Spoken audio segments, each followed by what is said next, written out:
Hello everyone, today we are taking an in-depth look at Spire by Reveal Sound. This is a pretty famous VST plugin. It was released back in 2013. It's been around for quite some time, but is it any good in 2021? That is the question we will try to answer today. Synth ratings. Yeah. You can get this synth in a variety of formats, VST, AU, AAX, and even a rack extension, although that one has a few limitations, and we will focus on the VST version today. This synth is a hybrid subtractive synth, which means that it has a variety of different sound sources which are fed through some filters, and the price of this plugin is $189 plus a hefty tax, which means you have to pay almost $250 for this plugin if you have to pay tax. The plugin itself looks like this. You have a few global controls at the top, and then you have some pretty easily identifiable sections, the oscillators and the mixer up here to the left, which are fed through the filters, and you have all the modulators down below, and at the right hand side you have the effect section and the global outputs. At the very left they have bolted on a panel with some modulators and performance knobs. Sound sources. Let's get down to business. The first thing, as usual, is to look at the sound sources, and in this case we have 4 oscillators which are identical, oscillators 1 through 4. And let's just bounce the volume up a little bit. And that's what the init patch sounds like. It's important to know that there are 7 different oscillator modes you can choose between, and each of these is an entirely different synthesis type. You have the classic type, which is a classic virtual analog oscillator with a sawtooth, square wave, and so on. You have a noise mode, you have a frequency modulation mode, AM sync, which is amplitude modulation, saw pulse width modulation, hard frequency modulation, and finally the unusual vowel mode. And in each of these modes, these control dials do somewhat different things. This is where the manual comes in handy, and it explains a little bit about what the different modes are and what the controllers do. I'm not going to go into that too deeply because that will take too much time, but unfortunately one thing that is missing here in the manual is a description of the WT mix knob in all the different modes. It says here for FM mode, for example, what it does, but not for the AM sync mode or the saw pulse width modulation mode. So a little bit of missing info there in the manual, which kind of irritates me. Many of the controls are common though, so it's not that difficult. I mean, note tuning is pretty self-explanatory, octave controls, fine tuning, and even the phase knob is pretty self-explanatory. But the Control A and Control B and WT mix knobs can be a bit different. Also note that while the display in the middle usually displays the waveform, it does not do that in every mode. In noise mode, it instead displays a filter and its resonance. So you need to probably get your head around that if you're going to be designing sounds in this synth. But no matter how you look at it, having access to these 7 different modes means that you have a lot of sonic potential at your fingertips here. You can select from these built-in waveforms to create variations in the different synthesis modes, but unfortunately there are no user waves here. You can't import samples or wavetables or anything like that. So you're kind of stuck with what's in the box, but what's in the box is still quite powerful.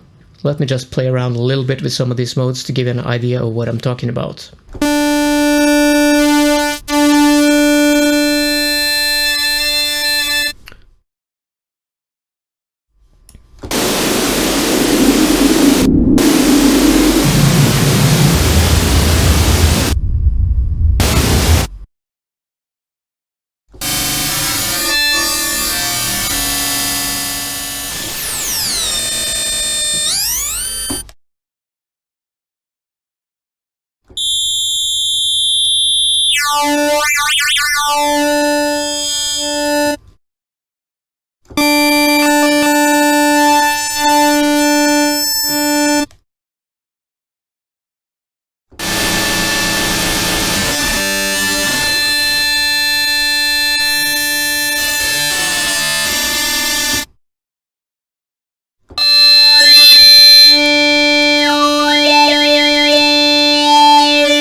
So that was just a quick run through of the different oscillator modes, and the common for them all is that you can run them through unison.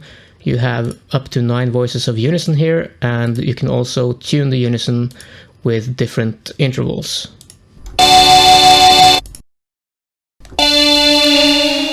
And you have stereo spread here as well. You can pan each oscillator to one of the sides and choose which filter you want to route the signal into. You have 3 buttons here: analog, on, off, which controls the way the phase is used when you press down a key. You can invert the phase of each oscillator, and you can enable or disable key tracking. You have a mixer up here, and you can copy and paste all your oscillator settings between the oscillators, which is super useful. So I want to have copy here and just pan it this way and that, and Bob's your uncle. There's one more thing I have to mention about the sound sources, and that is the FM capabilities. If I open up the modulation matrix, I know we're not quite there yet in our synth run through, but I have to open this up and select a source like oscillator 3, for example, and the target of oscillator 1 pitch. You can enable the oscillators without actually hearing them by just nudging the volume up to until this LED is yellow. If it's red, you can hear it, but if it's yellow, it's just active and inaudible. When I route it to oscillator 1 pitch, you can clearly hear it anyway. Let's turn this one down.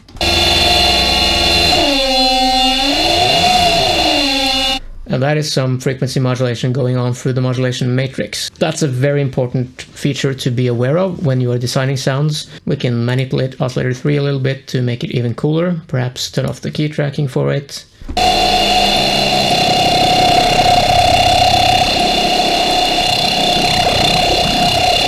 You will see a lot of presets that use this as well. Lots of fun to be had with this cross-modulation functionality through the mod matrix. As we have seen, there is plenty of sonic potential here with these 4 oscillators and 7 different modes.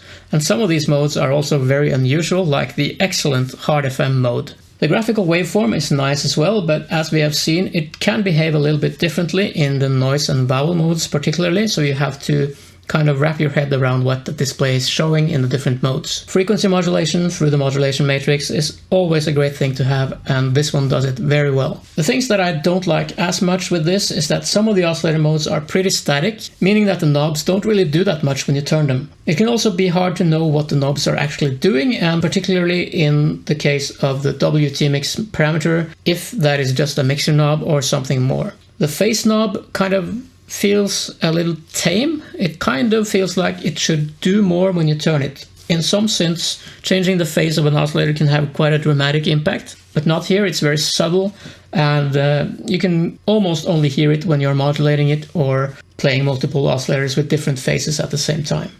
And probably the biggest criticism I have here is that there is no way to import any user waves or anything like that. You have what you have inside the synth, and that's it. It's a completely closed system. There is a finite amount of sounds that can be generated. And as a synth freak, you kind of always want to have infinity. But it is what it is, and it's still a pretty strong section. I mean, you can do a lot of things here. The score in this category is going to be a 7. Filters. Let's move on to the next part of the signal chain, which is of course the filter section. And in it you have 2 separate filters, and you can run them in parallel or serial mode, and you can also choose to mix them with this filter balance knob. If I turn this filter balance knob all the way to the left, then you can only hear filter 1. In the middle there is a blend, and all the way to the right is a normal serial filter mode where filter 1 is fed into filter 2, and you can only hear filter 2's output into the effect section. Let's try those filters out a little bit. There are 6 different categories. These names are not very common and not something you would recognize, but I mean, acido, infecto, they create some associations to different synths of old, to put it that way. Infecto, for example, might make you think about the Axis virus. Acido could be a TB303. Each category has its own different set of filters, and let's try some of them out.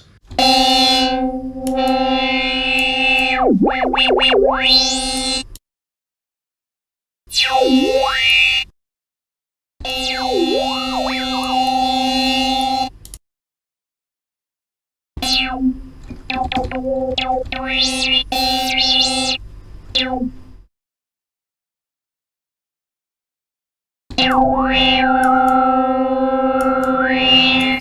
can clearly hear the difference between the different modes of low-pass filter here. This one sounds much more overdriven, for example, than the Perfecto one.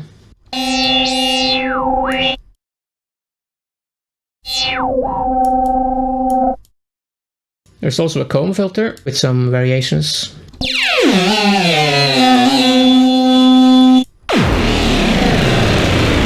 That's a serious filter right there.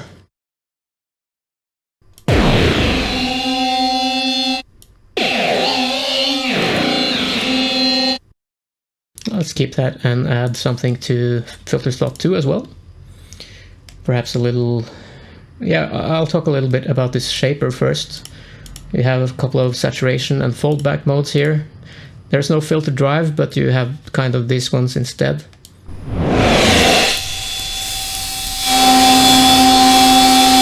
Perhaps it would be better to put this in filter slot 1 and have a normal filter in filter slot 2, but that's how it goes when you're testing things.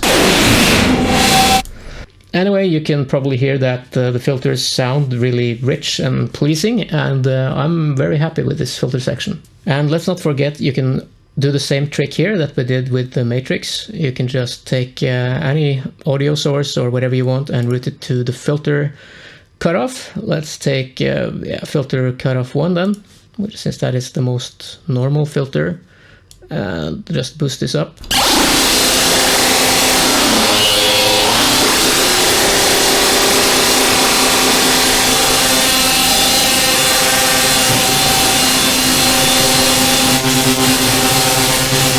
So that's another big trick you can use to make your sounds more interesting. Great stuff. There's also a filter link button, and unfortunately there's no visual feedback on that, but it links cutoff 2 frequency to cutoff frequency 1. Rating the filters, we see that we have a good selection of filter types, many of which sound rich and pleasing.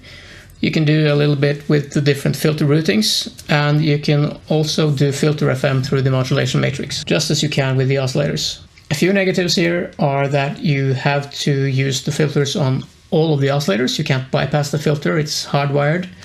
There's no filter drive built in, and there's also no filter panning. And as I said, the filter link does not give you any visual feedback. These aren't really big issues, and overall I think the filters sound very good, and I have to give a pretty strong rating in this category, and it's an 8 from me. Modulation. Having lots of sound sources and filters is fun, but it's a lot more fun when you can manipulate them in real time, and that's where the modulators come in. I've already dived a little bit into the modulation matrix down here. It has 5 pages like this. Each of the pages have 3 slots. Each slot has 2 sources and 4 targets. So in total you have 15 slots. That is 30 sources and 60 targets that you can modulate at the same time. And that's not even all, I'll get back to that. But at its core, that is how it works, and you can thankfully drag and drop some parameters here to make sure you don't have to fiddle around in the menus to set up everything. You can do that as well, of course. But right click and drag targets to parameters and sources to modulators works well, except for the fact that you can't click and drag this to an LFO because the LFOs are on another page. Oh dear. Well, thankfully you have this dedicated modulation slots here as well. 2 for each of the 4 envelopes and 2 for each of the 4 LFOs. So that is another 16 modulation slots, increasing the total amount of parameters you can modulate at any one time to 76. And that is just, I don't know, it's ridiculous. I hope you're not going to use all of those at once. Let's say I want to route this LFO to the resonance up here. I can do that, and I can also scale it by velocity, which is the default scaling here. I want to talk a little bit about these LFOs because they are quite comprehensive. First of all, you can choose a waveform from any of the same waveforms that you find in the oscillator section. So that's quite a good selection for LFO waves. You can of course choose the rate, either free running or synced to your host tempo, like this. Let's try to Let's move it to all osc pitch, for example. That should be pretty audible.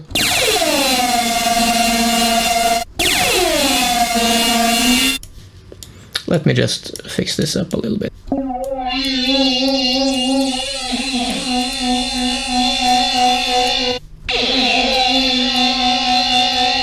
You have amplitude and symmetry here as well, and you can fade LFOs in with this slightly hidden parameter here. You have to drag in the waveform display. See the color changing? That is your LFO fade. You can change the phase of the LFO, and you can also do this very cool kind of morphing with this LFO, which changes the waveform a little bit, just like we saw in the oscillator section. So as you can see, the LFOs here are really powerful. Let's see if I can make them work then.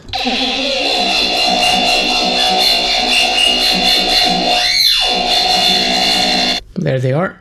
Let's turn that off. Let's take a look at the envelopes. You have 4 of those as well. They are basic ADSR envelopes, but with an additional stage, which you can see on this diagram here. Unfortunately, this diagram does not update as I change values. What I can do is click on it and change the slope of each of these stages, which is cool. It would be even better if I could see the times change as I move these faders as well, but unfortunately you cannot. This stage here is a little bit special because this is the sustain point, and these 2 dials control this additional sustain stage, if you will. They call it slope, and you have a level dial and a time level. So if I route this to volume, master out volume, for example, turn this down, then this is my sustain stage, and this is my second sustain stage, and this is how much time it takes to move from this sustain stage to the second sustain stage. So that's a long time, and that's a short time. You get the picture. So apart from that, they're very normal envelopes. Continuing along this menu row down here, you have a stepper as well. Actually, there's one over here too, so there's 2 of them. These guys are step sequencers with editable steps. You can draw in slopes here, and you can also multiply them, making them more intense rhythmically, if you will. Let's try to route that to something. Unfortunately, there are no dedicated modulation slots here, so I have to use the matrix. Let's use this one, stepper 1, to filter cutoff, I suppose. That's our favorite.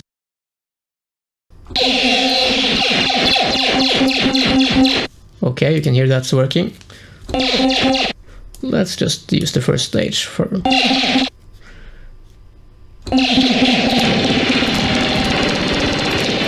You can copy and paste. You can do the tricks like doubling these up every beat, for example. Like this. Increasing the tempo. It's very easy. You may have heard that kind of effect before.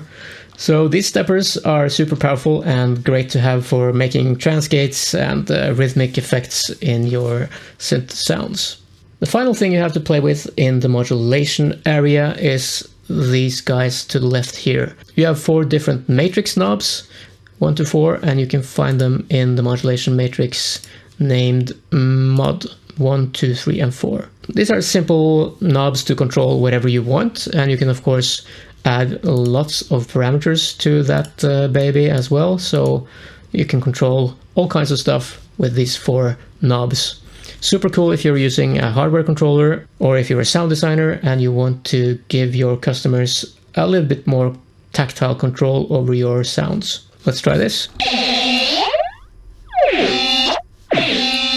Let's try to find the right score for the modulation category. We have a lot of positives here for sure. First of all, this huge self-modulating modulation matrix, it's one of the best I've seen. It's a joy to work with, and it just does its job beautifully. It can modulate the effect parameters just like you can modulate everything else. You can use oscillators 1 through 4 as modulation sources, enabling lots of cool modulations like FM, filter FM, and other chaotic stuff that I haven't probably thought of, which is always nice. You have 4 comprehensive velocity scaled LFOs. I couldn't really think of anything I'm missing with the LFOs.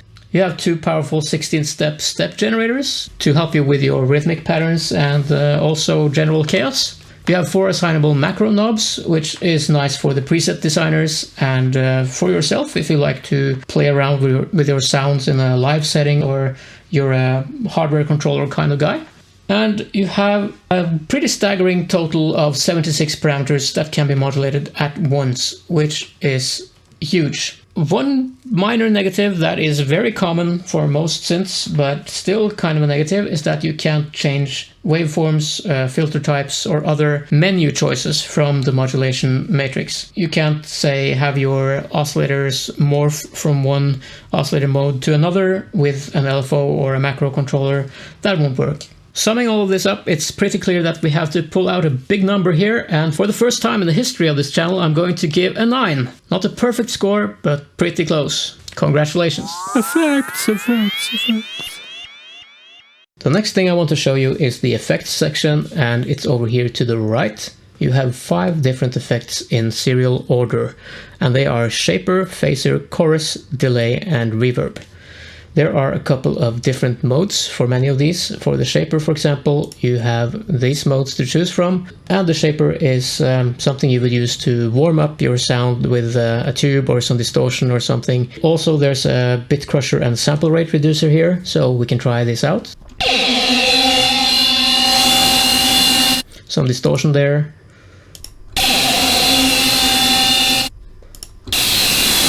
Different modes. You can also click this band button to make it just affect a certain band. You can use these filters to control that.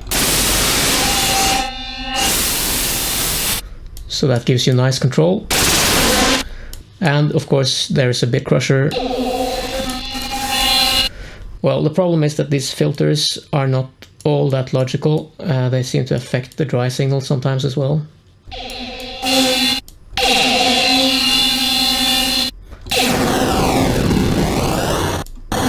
You can get some nasty grit on your sounds with this effect. We can also mute it if you want to disable it temporarily without turning this dial down. Let's move on to the phaser.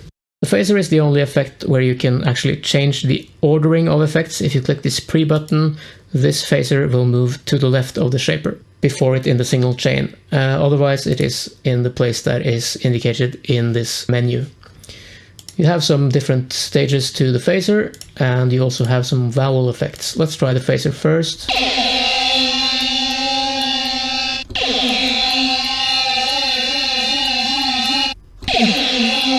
The vowel.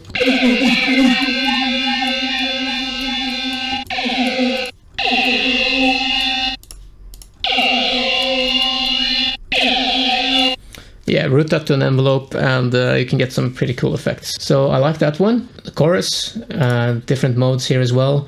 The Jupiter 8 mode, I suppose the J8 is particularly smooth, of course.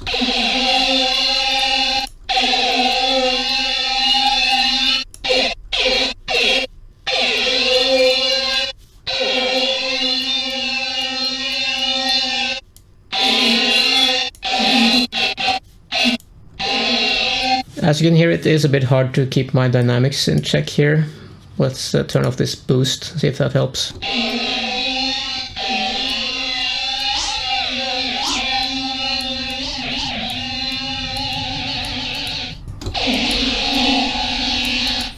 Yeah, so there's your chorus. There is a delay.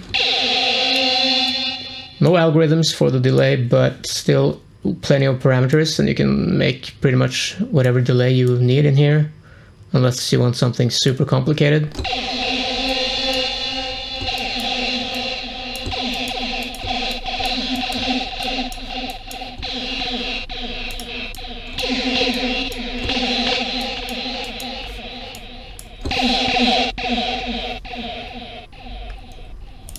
And at the end you have a reverb. 2 different modes, both of which are plates. A bit strange, but they sound great. And if you turn the decay up, they can really go on forever. You can also sync the pre-delay here to your tempo if you wish to do that.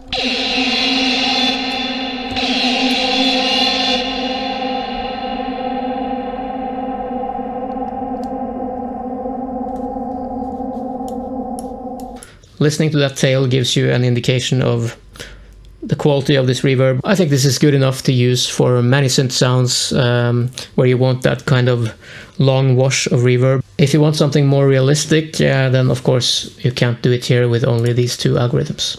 That's all there is to the effects section. Scoring the effects category, we have 5 effects here in fixed serial order for the most part. These effects are well selected and of very good quality sonically. There's an interesting vowel shaper on board, which is one of the more interesting effects here. And the reverbs are a great fit for the instrument. They sound really nice and can decay forever. Unfortunately, it is not possible here to change the effects order, except for the phaser, which can be pre or post shaper. Worse, perhaps, there are no routing options to treat parts of the sound differently. All the oscillators and filters have to go out through this one effects chain, and that's it. You can't take one oscillator out of there and bypass the effects or anything like that. A thing that I find confusing is that the filters in the shaper and chorus parts seem to work differently. It's not always clear if the filters are just working on the wet signal or on the dry signal as well. It doesn't seem to be consistent. A bit confusing, and the manual isn't much help there, unfortunately. As mentioned, there are only 2 reverb algorithms, and for some reason they're both plates. That seems a bit of an odd design choice. I mean, I like plates as much as everyone else, but perhaps it could be wiser to have a room there or a hole or something like that. Just saying, please give us more algorithms. Summing all this up, nothing particularly special, but it does the job, and it's a score of 7. Features! When it comes to other features, you have an arpeggiator down here. That sound is not great for an arpeggiator. Let's initialize it. Okay, that's a little bit better. Let's try to enable the arpeggiator, and let's have a go.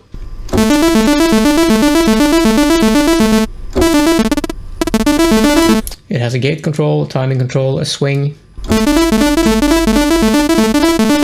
and quite a few different modes. You can select up to 4 octaves, and you can change its length and do some different velocity options, but I think it gets a little bit more interesting when you change it into step mode, where you can use these note values here to create little sequences. You can also create some ties and change velocities for different steps. So that should give us a small sequence. Just when I press one key now, you can hear it. That's great for acid type lines and general short synth arpeggios. You can put it in chord mode as well. When I hold a chord on my keyboard now, it will play that chord transposed by this number of notes. So that's it for the arpeggiator. Apart from that, you have some micro tunings. You can select scales from scale files. Unfortunately, there are no scale files included, which I think is a bit weird. And you can also fine-tune the A4 frequency and also choose another reference note. The last thing I want to show you here is the options down at the master outputs. First of all, there is an EQ. I can enable it like that. It's pretty basic. 3 bands, low shelf, bell in the middle, and the high shelf. But it's great to have to shape the frequencies of your sound a little bit. There are no hertz displays or anything. If you look in the display up here, it says the frequency is like 300, 400. Okay, it doesn't really tell me much. So you have to kind of do this by ear. It's powerful enough. Just don't expect to do very detailed fine-tuning of certain frequencies in there. There are a couple of buttons here called warm, soft, and boost. Warm kind of reduces the mid frequencies to make it sound a little bit more analog. Hard to hear on this kind of sound. Soft turns the volume down a little bit, and boost gives a pretty hefty boost in volume. And there is an X-comp dial here, which is an X compressor, and that will give you some more attack transients while compressing the sustain section of your sound. That's how I understand it anyway.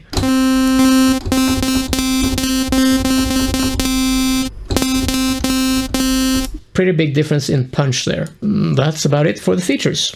Scoring the features category, first of all we have this 9 voice per oscillator unison, which really helps thicken up the sound very nicely. We have a separate 3-band EQ. We have some analog drift and click removal, which can be turned on and off. On the master outs, we have an X compressor and some dynamics options, which are always useful.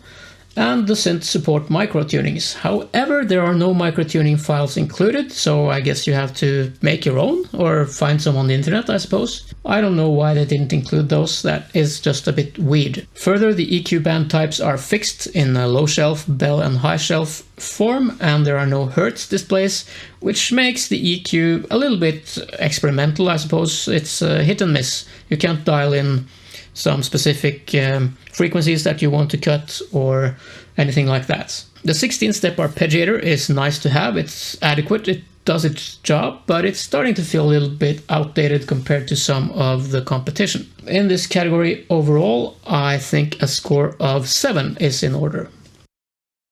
Ease of use. How is the plugin in use? Is it easy or is it hard? Well, first of all, you can choose from a few different themes and you can change the GUI size, which is always nice.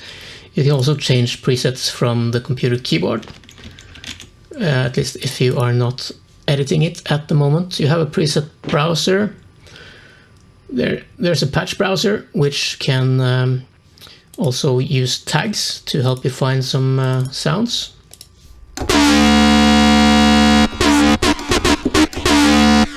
You can change presets with your keyboard as well, and you can also use MIDI-Learn to map preset switching to a controller on your keyboard. There are quite a few copy and paste buttons, like between oscillators and between steppers or LFOs or envelopes.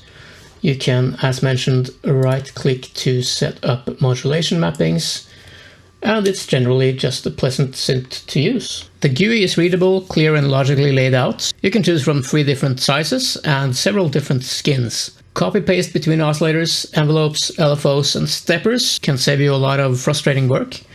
MIDI-Learn is easy to use and works nicely as well.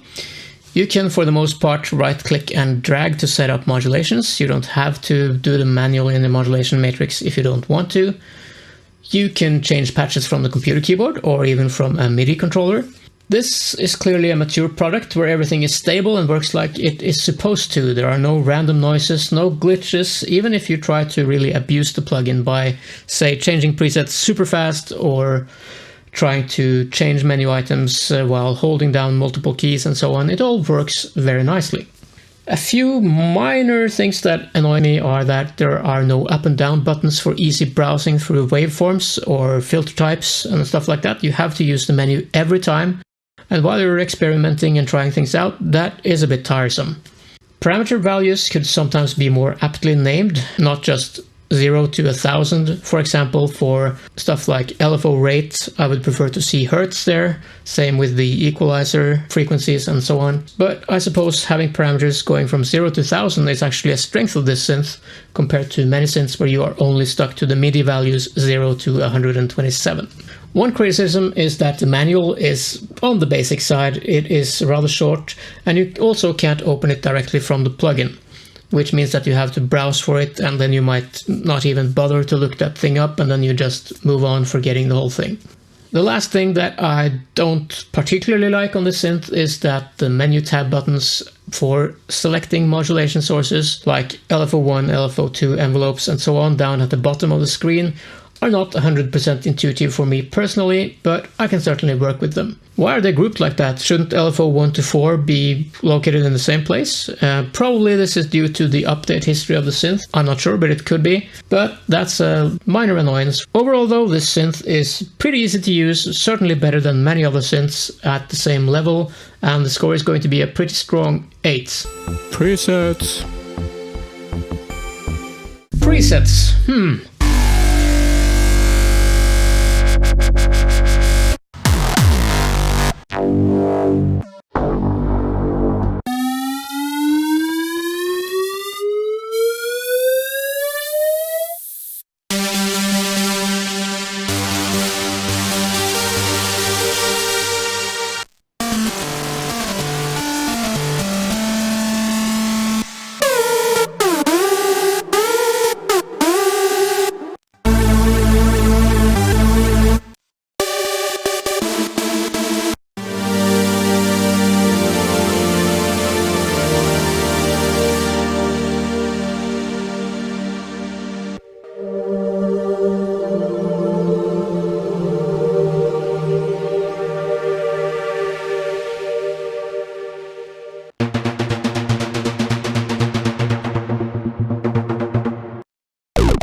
There are 940 presets included in the present version, and there are another 430 free ones for download at Reveal Sound's webpage. So you have to download quite a few banks to get all of those presets. There is clearly a pretty heavy focus on EDM sounds here, which is good if that's what you're looking for, otherwise not so good. You have a powerful preset browser, which makes life a lot easier. Patches can also include plenty of information such as author, you can tag them in multiple ways, and you can even have a small image, usually the Soundset logo, embedded in the preset. There is an absolutely massive selection of soundset available. I counted more than 1,000 different soundsets in Reveal Sound's store alone. I mean, Reveal Sound only sells Spire and sounds for Spire, and they are going to pump those sounds out like there's no tomorrow. And that's excellent if you like getting more soundsets. Also, you can find third-party sounds all around the interwebs. A few negatives here as well. There are too many factory presets for my liking, which omit modulation mappings to the modulation wheel and especially to the macro knobs. It might be that the macro knobs weren't originally there in earlier versions, and many of the presets, of course, were made at that time, so I guess it kind of makes sense, but surely those patches could have been updated if Reveal Sound really wanted to. I like playing around with controllers, and I would prefer my presets to respond to that. The other thing that I could find here to criticize is that importing sound banks seems to require some manual labor to get everything perfectly set up in the browser. At least that was how it was for me. I had to not only import the banks, I had to copy the patches over to a new folder and then make sure they were tagged correctly and so on. Quite a bit of manual labor, which may be pretty annoying to people who are not obsessively into synth patches, which means people who are not me. This isn't going to be enough though to pull down the score for a category which is certainly one of the biggest strengths of this synth. And again, I have to pull out the super high number 9 for this category. CPU. And here we are at the CPU efficiency category, which you've all been waiting for. And you can see here that I have plotted in the average of all the tested plugins I could find pretty much on my system. I have a monophonic note sequence, which I run into the synth and see how the CPU meter responds to that with different kinds of patches. Starting with a simple patch, we see that Spire only uses 0.10% of my CPU, which is a bit less than the average plugin, which uses 0.3%. So a good score there for Spire. Moving on to a more complex patch with a lot more envelopes, all the oscillators, all the filters, everything on, except the effects. We have a result of 1.15, which is pretty average. Adding effects to any of our patches has an overhead, of course. They use up CPU resources as well. In Spire, 0.24%, just a little bit below average there as well. Adding the maximum unison, 9 voices on each oscillator, takes us up to 2.74%, still quite a bit below the average of 4.1% we can find in most plugins. Another good score for Spire there. Perhaps the most important test here is the average factory patch. I just take a few random factory patches of different categories, pads, basses, leads, and so on, and run the test with those. And as you can see, the average score there is 0.8%.